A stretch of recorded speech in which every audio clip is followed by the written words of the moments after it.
Hello hello everyone, कैसे हो आप लोग। आई होप आप सब बहुत अच्छे होंगे। और मैं ये व्लॉग बहुत दिनों के बाद शूट कर रही हूँ। मेरी कंटिन्यूटी थोड़ी सी डिस्टर्ब हो गई थी पढ़ाई से, जो भी कंटिन्यूटी बनी हुई थी, और इस समय बहुत बिजी शेड्यूल चल रहा था। और अब मैं बिल्कुल अपने रूटीन में आ चुकी हूँ और अपना रूटीन आप लोग के साथ शेयर करूँगी। तो आप लोग को तो पता ही है कि कल हमारा नवंबर ख़त्म हो जाएगा, दिसंबर आ जाएगा। तो अब भी जो सीरियस नहीं हुए थे, जैसे मेरे जैसे लोग होंगे कुछ, बट अब सीरियस हो जाइए।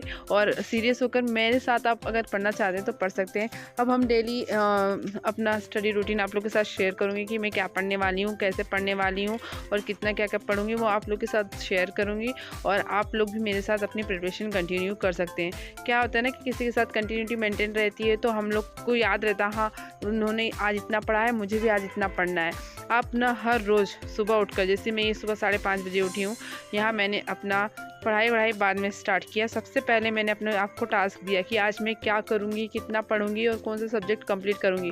और फिर यही चीज़ें मैं पॉइंट्स बना के रख लेती हूँ और फिर रात को एनालिसिस करती हूँ सोने से पहले कि मैंने आज कितना कंप्लीट किया और आज जो रेस्ट है वो कल कंप्लीट करना है, लेकिन उसको कंप्लीट करना है तभी नेक्स्ट स्टार्ट करना है। आपके दिमाग में हमेशा क्लिक रहेगा कि मुझे इतना टास्क आज मैंने अपने लिए डिसाइड किया है, उसको मुझे कंप्लीट करना है।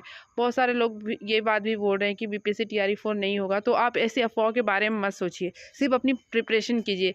जिसको यूट्यूब चैनल है, यूट्यूब वीडियोस हैं, लोगों ने इतने सारे चैनल बना रखे हैं, सबको कुछ ना कुछ तो कंटेंट चाहिए ना बताने के लिए, तो वो वही है, बस समझ के चलिए।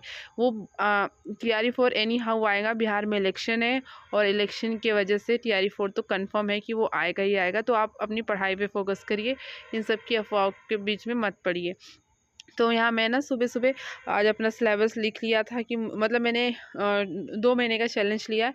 2 महीने में मुझे मेन सब्जेक्ट भी कंप्लीट करना है और जो मेरे 40 मार्क के जीएस है वो भी कंप्लीट करना है। 40 मार्क के जीएस में मेरा आईएनएम अभी तो कंप्लीट हो चुका है और कंप्यूटर साइंस चल रहा है। मैं आपको बता दूँ कि मैं कंप्यूटर साइंस की प्रिपरेशन कर रही हूँ। तो जो भी कंप्यूटर साइंस की भी प्रिपरेशन कर रहा है ना, वो भी मेरे साथ जुड़ सकता है एंड अदर सब्जेक्ट के लिए भी। तो यहाँ मैं रेडी होकर अपनी लाइब्रेरी के लिए जा रही थी। मैंने लाइब्रेरी ज्वाइन किया, जो मेरी वीडियोज़ देखते होंगे उनको पता होगा।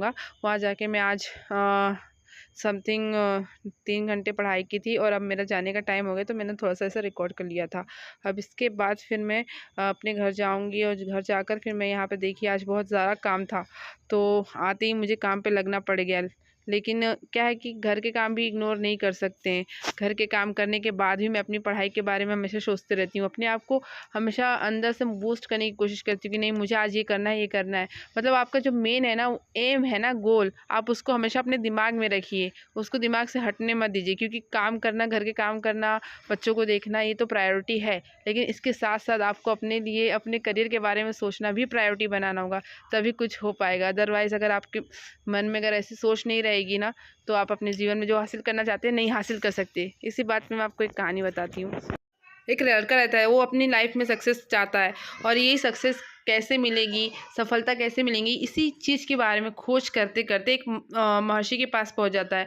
वो महर्षि उनको बोलते हैं कि आप सुबह 5 बजे मेरे पास आइएगा। तो वो लड़का सुबह 5 बजे उनके पास जाता। फिर वो महर्षि आगे बढ़ते जाते हैं, तो बढ़ते बढ़ते वो खेतों में चले जाते हैं, तो वो भी उनके पीछे पीछे खेतों में चला जाता है। फिर वो नदी में जाते हैं, तो वो भी नदी में चला जाता है। महर्षि आधे सर तक उनके पानी आता है, तो वो लड़का भी वहीं चल जाता है, उसके आधे सर तक पानी आता है। महर्षि एक काम करते हैं कि उसकी गर्दन पकड़ के पानी में 45 सेकंड तक डुबा देते हैं।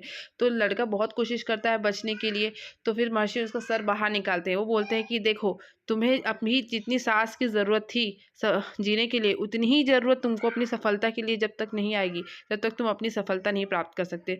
तो प्लीज़ अपनी पढ़ाई को सीरियसली लीजिए और पढ़ाई करिए। इसी के साथ मिलता है नेक्स्ट वीडियो में। Thanks for watching, bye bye guys.